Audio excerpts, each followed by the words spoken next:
What is up, everybody? It is Alex from Heavy New York calling from Zoom again, and this time we are here with Douglas Robinson of The Sleeping. It is great to be able to have you here. Thanks for coming on the show today, man. Yeah, dude, thanks for having me. I was very excited to do this. The band has a new record coming out, not to like start with the promotion, but it's exciting to get back into the swing of things because oftentimes, you're out of the loop for a while. And it's just nice to be able to talk with people again about, music in general and just life in general on this sort of musical plane that, in my day to day, I'm kind of just in my own world, doing my own thing outside of music. So Yeah, it's cool. it's great to be able to talk with you because when The Sleeping broke up into when you did put out your last album in 2010, I wasn't even done with high school yet. So like I Yeah. never had a chance to see The Sleeping, and then to see you guys just kill it at St. Vitus and really bring the most authentic sort of punk rock hardcore show, it really did seem like it was like that back in the day. So to be able to witness that really made up for lost times for me. Little did I know I would also be able to talk with you today. So this is a great opportunity on my end as well. Hell yeah. Thanks, dude. And thanks for even mentioning that stuff about St. Vitus. That was our first show since like 2016. And, we decided we wanted to play like smaller venues to kind of, just get back into the swing of just being who we grew up being. I mean, for years we played in front of like 30 people, 3 people, and we're like, yo, we don't care anymore. Like it's not, obviously success is measured in certain ways, but like to us, like just being a band again is like super fucking sick. Can I curse? Sorry, I Of didn't mean course, that. Just, absolutely. just being in a band again is like super sick. And like, you know, I, I've seen some of the videos through our social media and stuff, and I'm like, wow, we do still feel it the way I want to feel it. And I feel like we feel more rejuvenated from these shows. And, I don't know, there's just like a different energy of the band that we've always had, but encapsulating it as older people and different humans, like, at our core, we're the same, but we've changed. And like, I just think it's really cool to be a part of it now in more of like a self-aware kind of state and not just like in the moment every second, but really like actually like being who we are now. And I don't know, I'm really excited for everything. So I appreciate you Is that mentioning that. is that the sort of meaning of the new album title? I feel like I'm becoming a ghost in a way because this year technically also marks 20 years of The Sleeping. So like Yeah. there's a lot of reflection to go on it. I feel like that there is a lot of questions and answers. Pun may or may not be intended there. Yeah. And, but like it almost seems like is there like almost like a lot of reflection sort of with the making of this album? Yeah, this whole record is about self-reflection. I am very honest in my lyrics, as I know most artists are, and hope all artists are.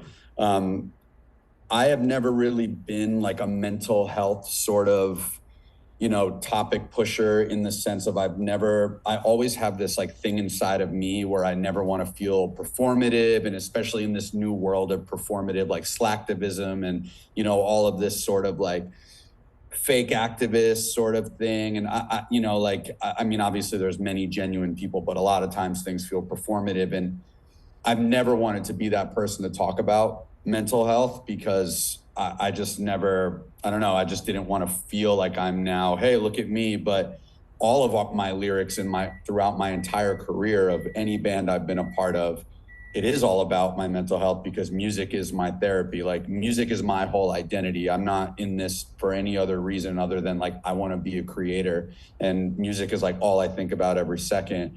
And now as an adult who is self-aware, I have a whole different life in terms of like, marriage and, animals, now being vegan for 8 years and seeing even animals in such a different way and all these things, and also now being back in this world of music in like a full-time sort of way. It's like, I do want to write about things like that I'm like oftentimes feel uncomfortable talking about because it even goes further beyond what I've always written, which is always uncomfortable for me. But now it's like self-awareness of this uncomfortability. And, I feel like I'm becoming a ghost is really kind of not only a literal self-reflection, or not literal, sorry, proverbial self-reflection, but it's also the self-reflection of self-reflecting, of feeling nervous, like, am I still relevant, to this world of music? And, and a lot of this record is about being, you know, being like nervous about coming back into this world in the sense of just like, am I still, you know, do I still have what it takes to be this person and go for it? And, that's where I feel like I'm becoming a ghost kind of came into play, because that song especially is, that song was kind of just written before going into a session in Woodstock, where we recorded. I was like sitting on the hood of my car outside. It was like a beautiful sunset. And I'm just sort of looking around. And I think it was like the first or second night that I was like starting to really do vocals. And I just remember being like, man, this is such a fucking trip. I mean, we recorded 3 of our 4 records there. This is now our 4th record with them, with Mike and Chris at Applehead. And I just remember all the things started hitting me in like a memory of like my first steps walking to the cabin on our first record in the snow, like, holy shit, we're making something special. And I just had all these feelings kind of hitting me. And I'm like, I want this so bad still. This is still something I want more than anything. I just want to create music for the rest of my life. So there was like a lot of self-reflecting on in this moment, in this beautiful scenery, but like there was like so much confliction, inside of me, because I was like, do I still have this? And, that's more or less what the record's about, outside of just mental health overall, because as you get older, problems get realer, your life is more serious, responsibilities are heavier, so all of that stuff encompassing is what makes this new record. Well, does it maybe resonate with you, or do you channel maybe a different energy, or even just a different persona than what we would hear off of Believe What We Tell You or Questions and Answers in a way? Or is there still maybe a similar energy where you were taking maybe sort of like your punk rock and hardcore roots and just giving it the more modern day version of Douglas Robinson, almost kind of like the modern twist or modern charm behind everything we've heard, knew and loved from The Sleeping before? I think it's a new side of me in the sense that, so like I have this thing about delivery when it comes to like vocals, right? Like I'm a sucker for not only just like a great vocalist and lyricist, but I love like phrasing and the way people deliver music, like vocally. I'm just like a really big sucker for that. And like, for example, like Hot Water Music, like their phrasing is like absolutely incredible. Like the way Chuck and Chris phrase lyrics, like it's kind of, no one really does it that way. And that's something I've always been a sucker for, this like attitude and delivery. And I've been influenced by many different musicians and artists and lyricists, vocalists, whatever you may call it. And I've never felt, for me, on all of our records, that I never had this like, I've always been driven and fired up, and you can definitely hear the passion. But I've always felt, to me, sometimes I'm like, oh, I feel so staccato. Like I want more attitude. I want more like I guess like a little bit more swagger in like my confidence. And I think this record, that was like a big focus. And I feel so rejuvenated as this new vocalist, that I was like really trying to go for something, which was also a great thing, because it's a challenge for me to sit in the comfort of this new attitude, because normally I'm just thinking, oh, I want this so bad. But it started really like kind of just like coming out of me. And this new record has so many vocal nuances, so much like attitude, a lot more like delivery that I've always wanted in what I've done. But in terms of like my ethos as a punk rock musician, as someone who's like, this is all for me and all for my art and for what we do, that's like never changed. I'm just as fired up, maybe just not as like angsty about the things I used to be, because so much of my life was like, it felt like it was like I was always living in the moment, but I was like an angsty person, like chip on the shoulder, happy, but chip on the shoulder, as most artists, where now I still have all these things, but it's more of approaching it from a different mindset, a different age, things like that. But the ethos of who I am is still on the recording. I'm so much more driven than ever to like make something. And I honestly, genuinely feel that I feel like I'm Becoming a Ghost might be the best thing we've ever done. I You could, know, and yeah. I mean, I oh, sorry, you're go saying. ahead, sir. No, no, go ahead, go ahead. Zoom problems. No, because like you can almost tell like what would with every sleeping album is what will be off of the Big Deep or what it takes or connect sets, etc. So like it almost seems like that every sleeping album has its own entity in a way. But on a lyrical standpoint, going to what you said, you mentioned all the phrasing and good shout out to Hot Water Music there as well. But like with the phrasing, do you always like maybe think of or sometimes or always think of lyrics and that maybe helped guided the direction of the music, or have you always needed the music before you knew what it was going to be about and what you were going to write and everything? Yeah, I mean, I'm not much of a poet kind of thing. Like, in terms of the traditional sense of writing lyrics with no, music to back it up kind of thing. Like, I've never really been like that. And I've tried, and I always feel like I don't know. I always feel, again, I have this weird thing about me where, like, if it doesn't feel right to who I am, I feel like very weird, and I don't want to like try to surpass that feeling. Like, it has to feel organic for me off the bat. So when I'm writing things, it feels organic. And then I read what I write and I'm like, this sounds so fucking lame, like to me. And I'm like very self-critical of myself. I'm very self-critical like all the time. And my approach to writing in general, and this is again, like I'm a very organic person. I like don't write lyrics until like we're kind of in the studio. Like I'll sing and just start singing what I'm feeling. And I'll remember like, oh shit, okay, like I think I'm starting to write about this situation. So like, and it's always kind of been like that with the sleeping, especially. Like it's been like that with everyone, but my other band Night Verses did a record with Ross Robinson.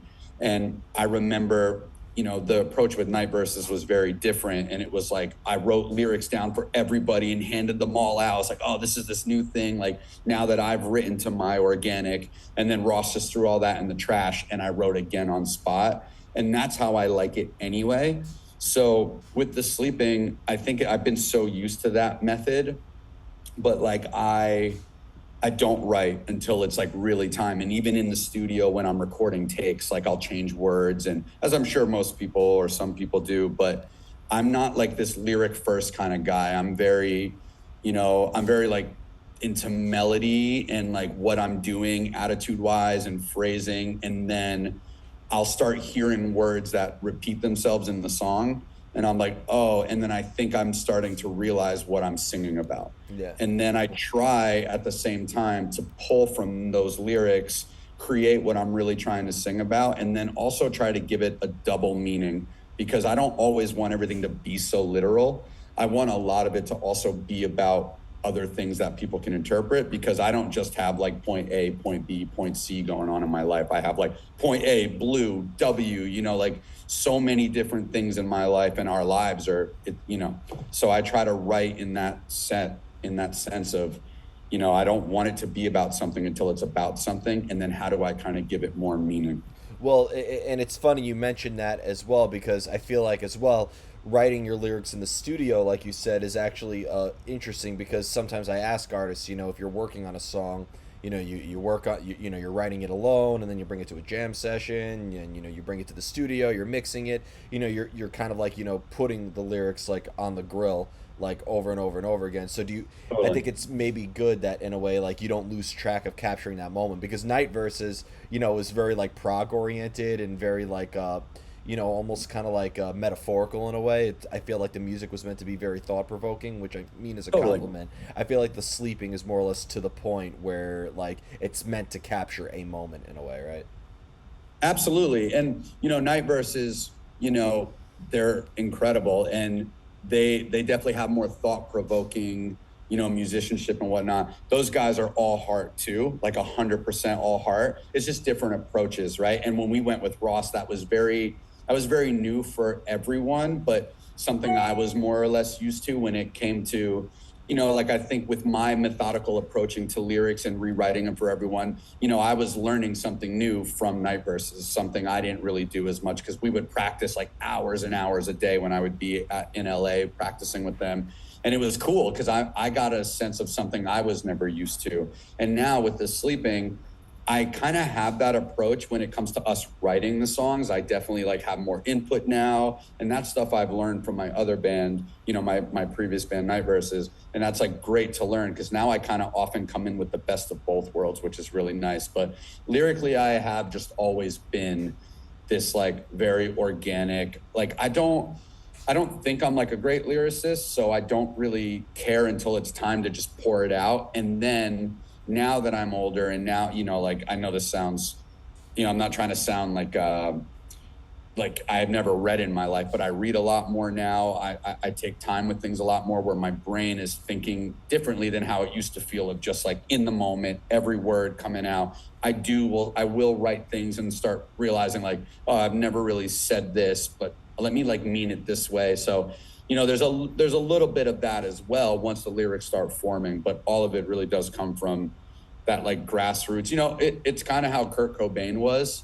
Like In Utero is probably like one of my top 3 to 5 records of all time. And like Kurt was always like that as a lyricist. Like he was like, I don't really care about the lyrics, where I do care about the lyrics, and I'm sure he did as well. But he was always like formulate, enunciate first, get the feel with the song. So I've always been kind of that approach, you know what I mean? Just because I really value moments like that where like it's all about the art and then you figure out the rest. Because sometimes with lyrics too, it could be as organic as you want it to be, but you could still overthink. Oh, and those are 100%. times I have to like take a step back in the studio, like I'm gonna go to bed. I don't need to sit in bed now that I've like written out the form, like the certain things I started saying. Now I feel like I'm writing too much. I'm going to bed. And then the next day I'll jam it again and I'll start, we'll jam it and I'll start.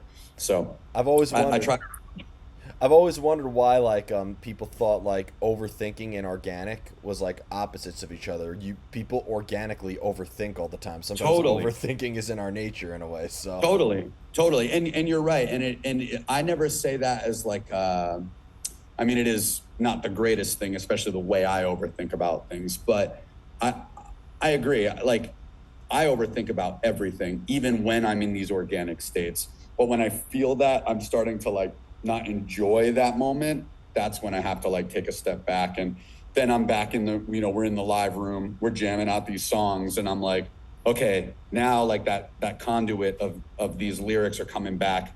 Let me go back to, I'm eating lunch while we're taking a break. Let me now go sit at the table and see what I'm like starting to really pick up and, mean to me lyrically. So, I mean, I wouldn't be who I am if it wasn't for the fact that I'm like a constant head case. So I definitely, it's not the best, but I do overthink like the rest of us. Says everybody, not even just from the hardcore scene, but people from Long Island in general. So totally, yep. Everyone, Yep. But I've witnessed there's such an evolution, I would say, in the Sleeping catalog when you compare Believe the Things We Tell to now. Like there's such a evolution, and this is sort of like a new debate I like to have. Is evolution in your sound, or as a writer, as an artist, is that really something that you could control? Is that something that you're really in charge of, or does evolution kind of just have to happen on its own in a way? I think it depends on the artist. I think it depends on the band, the artist. Like for us, we never, I think Questions and Answers, there was moments we felt pressure of like being this thing because we were starting to really like kind of make waves during, post Believe What We Tell You, like later after that record. We're starting to kind of like make this like, we're picking up traction. And on Believe What We Tell You, on Questions and Answers, we definitely had these moments where we felt the pressure to like really like make this happen kind of thing.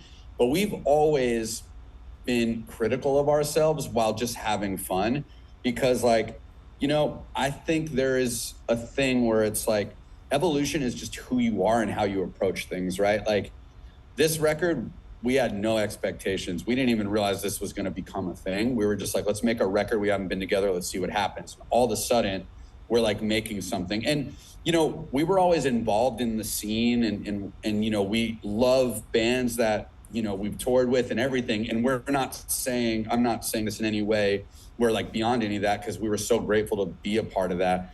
But we never like, we never started a band to sound like everyone we would like roll with all the time. You know, we just wanted to play music, and you know, finding a home is awesome. Of course, we like embrace that. You know, we're so happy about it. But you know, like we've never been like, oh, we want to make music that sounds like this, or we want to make music that sounds like this.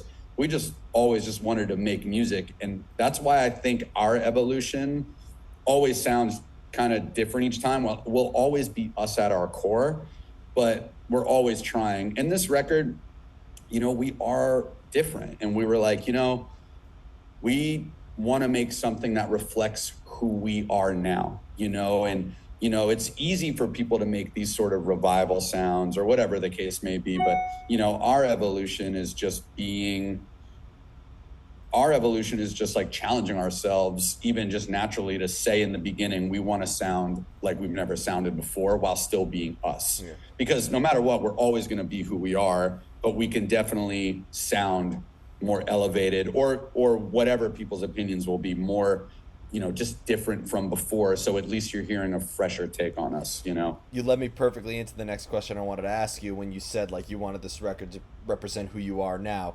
But you know, I've always said that art in itself is life, and it grows and it could develop and even die sometimes as well. So like what I was wondering is, do you want every album to really be a snapshot of who you are at that time, or do you think, like, do you prefer if the Big Deep remains in 2010 and, you know, what it, or Questions and Answers remains in 2006? Or do you think that maybe as people interpret it more and people experience it more, you know, as you guys reunited, that maybe the work has a new meaning and maybe it's evolved over time and it's not just a snapshot, but more or less kind of like a storytelling in a way, that it grew along with you? Yeah, I mean, that's a great question. It's one of those things for me where it's like, I'm so proud of everything we did. I'll sing it all until the day I die, you know, and they're very important moments of my life. And I never want our stuff to be like time stamped.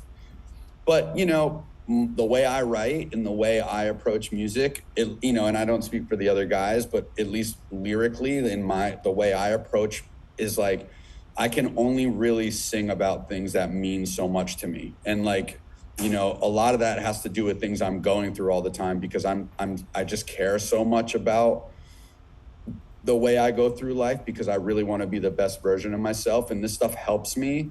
So like, I look back at certain records and certain songs and I'm like, holy shit, like I was like really going through something through that, you know, and it's really hard to listen to sometimes, or it's hard to kind of like, you know, but when I sing it, I don't feel this sort of like, oh, I'm over this thing. I feel like it has new meaning and new life because people are still singing it. It still means something to them. New people are singing it.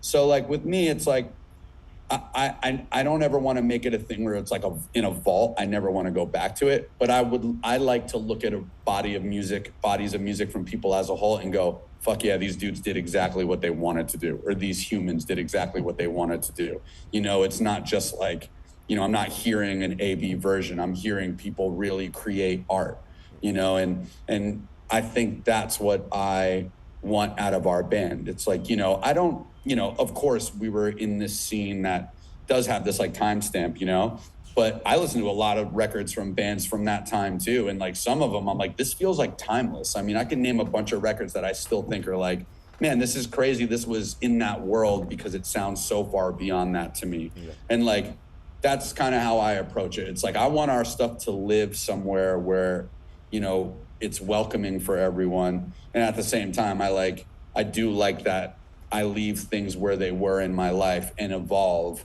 But so much of it is just more like, I want the music to evolve. I just want to listen to things and go, yeah, I'm proud. Like we didn't make something out of just necessity or whatever. We made something because we were like driven and like challenging ourselves and really trying to, you know, achieve something that we're like, hey, we've never gone this way before. Let's make us like, oh, we're starting to sound like this in this song. Let's keep going. Let's make this happen. Let's see what this feels like.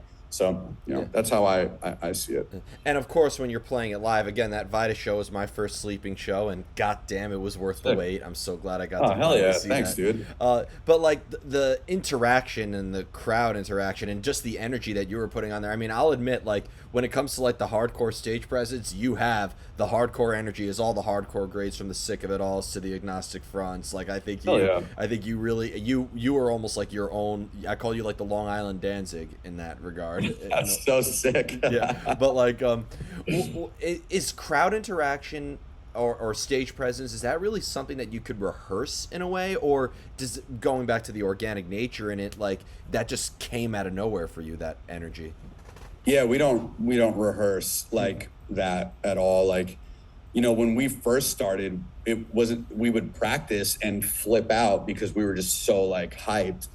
And now it's like, we practice, we go, we do our stuff, we have fun together. We're like really focused on like sounding as good as we can now, while knowing we're like a live band. But like, I, I, I am never happier than when I'm on stage. Honestly, I truly, truly mean that. Like, I, I'm like never happier than when I'm on stage. And that was the first time in a while we've been on stage. And like, I was just like, I was just so happy to be back that like, that's what happens. Like, I don't think about anything. I'm definitely more self-aware and trying to also sing the songs and not just be like, but also at the same time, I don't really care. I want my energy to express how I feel.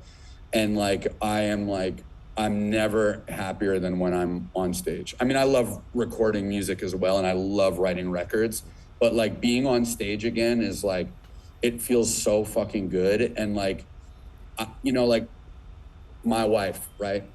I've been in such a comfort zone since we've been like inactive and whatever, and and my wife knows who I am as a musician and as as this person who just goes about his day, his routine. But my wife knows first and foremost, I'm a musician. And, that first night after St. Vitus, like I got off stage and like, we went home and like, she looked at me and she's like, I get it. She's like, I get it, because my wife is a very practical person. We have like a different approach to like dreams and whatever the case may be. And she just looked at me and she's like, I get it. And like, that is what that means to me. Like, I want people to see us and be like, this is it, and I just want to feel that way. I'll play in front of 5 people. You know what I mean? I really don't give a shit. Like, I just want to play. I want to fucking make dope music. Of course, I want to be successful and I want numbers to grow in the sense of people connecting with us.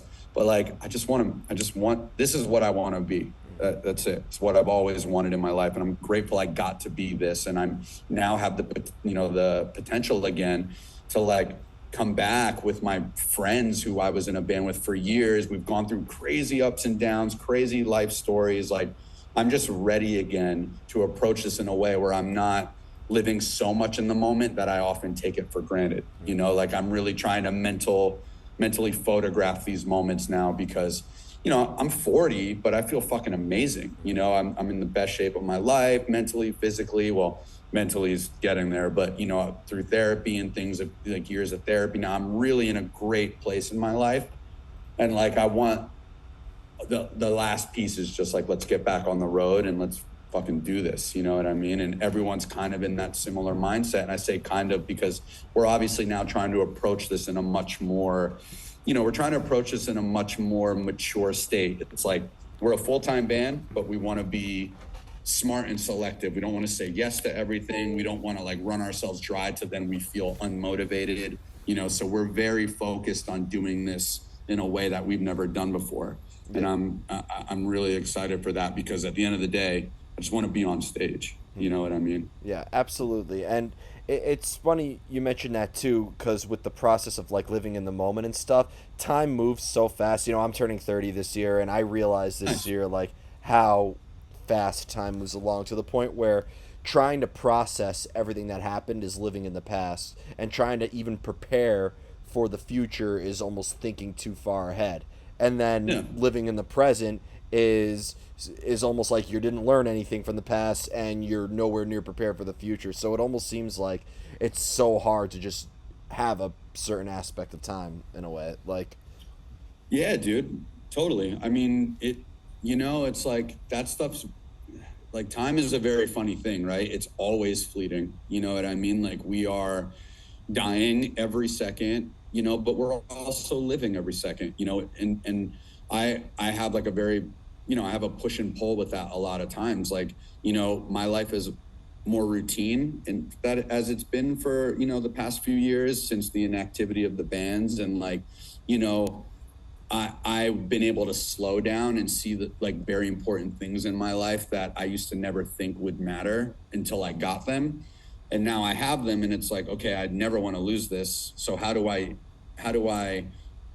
focus on present, future, learning from past to like be the best version of myself with what I have and what I want again, like back in the day, living your dream is like, fuck everything. I'm out. I don't care. I'm out. Right. And like now I want to live that dream just as much, but I have to now find another way to do it. And like I'm grateful I have supportive people like my wife and very supportive people in my life that are like, yo, no matter how it happens, it's going to happen again. yeah, And I'm like, hell yeah, that feels so good. A nurturing support system is like a great thing because like, you know, it's crazy. Like we're in a world we've never really been in, like Spotify, all this stuff. Like, our Spotify was going since we haven't been a band. We were around before these digital platforms. And now we're having these meetings with our team and our playlister, who's like an amazing person. Her name is Shelly.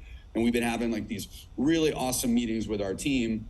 And like all the stuff she's going through, with all of our, these new things we have to be a part of. I'm just like, dude, I've never realized any of this. So it's interesting to like come back to this dream in like kind of a new frontier at the same time, because like this world of content and, like our Instagram was made during the pandemic or right before it, like just to be like, hey, anyone still out there? Like, we were a band pre-social media. And I think we had a lot of fans that were very organic listeners and people that don't really frequent IG as much. I mean, everyone has one, but I feel like we grew up the way our fans grew up and vice versa. So like we now have these challenges of trying to get these, reach back out to all of our fans. And, it's just an interesting new approach. And, I think about that with this dream mentality of like, oh shit, I have a dream, but now there's also ways you have to like achieve these other aspects that we've never like, really dealt with before. So. yeah. I mean, I think the dream is still there, just like our dreams grow along as we grow. Totally. So I think that's just a great representation of where like the sleeping is at now. Um, so before we Totally. go, I want to thank you so much for your time today and for such an awesome conversation. Yeah. Thank you. It feels so great that you guys are finally back, and to have the opportunity to speak with you is just a real blessing. Just this year marks 20 years of the sleeping. Is there anything else we could be expecting? Maybe a believe what we tell you anniversary or something like that, or See that? or what else you would like to plug for the sleeping in the future, if you're allowed to say at this time, of course. Yeah, no, that's actually very funny because we don't even realize it's like the 20-year anniversary. Like, a lot of bands and artists nowadays like really hone in on those things. And of course, like for good reason. But like we never really think of ourselves in that mindset that like you say that and I'm like, oh shit, has it been like is it 20 years this year? Like we never, and you're right, it is, but like we never really like think like that. So it's like, maybe that's to our detriment because we can probably do a lot of great things with that, but we just never really, we're never really like that. And I think that comes from this whole wanting to like always be fresh to us. But if something does happen, it will be for very natural reasons. But like, honestly, we haven't even thought about that. Like you telling me just reminded me. We have like, our new, I don't know when this is going to air, By but midnight tonight. oh, sick. Okay, cool. Yeah, we have our new single, Tainted, coming out.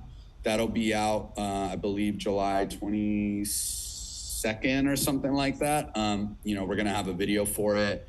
And then, we have a lot of shows getting lined up, and we haven't really been able to announce that stuff yet just because we're still working through it. But we're going to start like playing out again and, in multiple places. So I'm super hyped, and I like cannot wait to get back on the road and like, just kind of experience the world in like I guess like a different, more like self-aware way. I'm like really excited to go back on tour and play places I haven't been to in a long time, and really enjoy these opportunities. And I think all of us feel that kind of same way. So I was gonna suggest maybe bringing back sort of like a Long Island reunion thing, because also one band that is doing a, I don't know if it's gonna be a one off or not, but on the Might of Princes is doing like a I one know. off reunion. Shout out to all those guys. And Yeah, I got Sirens. I got all the variants when they like finally issued it on vinyl. That is a record. It's funny you said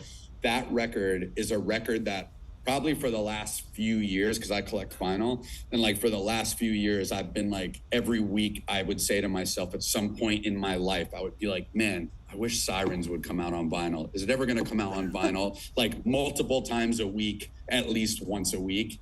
And then it came out, and I was like so hyped to hear that. You know what I mean?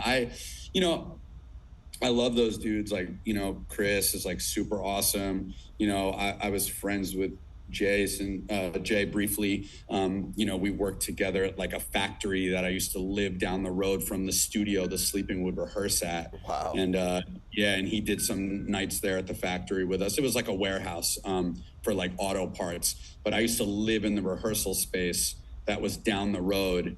So I got a job because all my friends worked there, and like I would walk there down the block, go back to the shitty studio space, and just live on this dirty ass couch with like the bathroom was all gross, but it was just it was a crazy and beautiful and weird and funny time of my life. But I met Jason through that I knew him a little, but I hung out with him a little more through that warehouse. And like, I've always loved that band. Even before that, I remember my old band Stillwell. We played a show in this girl, Alyssa's basement, who's like an awesome person. She used to have like the best shows, like This Day Forward, like Coheed. Oh, actually it was the same night of Coheed, but This Day Forward, The Assistant, like all these awesome bands I would see in this basement. It was such a great place for shows. And we played a show with On the Might and Coheed before Coheed played their first Surf and Skate when they like blew when up. they were still And called Shabuti. no, it was Coheed, but it was very new in Coheed. But I just remember sitting outside with him and like talking to him about like music, and I was like, man, this dude's so nice. And this is before I was a part of Long Island or anything. And then moving there, and basically just more or less saying like On the Mic also just has a very special place in my heart because he was always like so nice to me. And of course, we became friends with Chris after that. But yeah, I mean, like. I'm sure Long Island reunion type stuff. I mean, we definitely have stuff planned for Long Island in general because, like, we've always been a band that we know where we're from, but we want to be with everyone, But Absolutely. Long Island is a home to us, as is Jersey is a home to me. And, I really think we're going to, like, pay a lot of respects to these places now in our, like, new state of our whole camp. Hell yeah. Well, thank you so much, Douglas. Everybody, we Thank are you. And follow the Sleeping on Instagram at the Sleeping Official. If you absolutely. can put that in, awesome. That's honestly, I'm just trying to get more.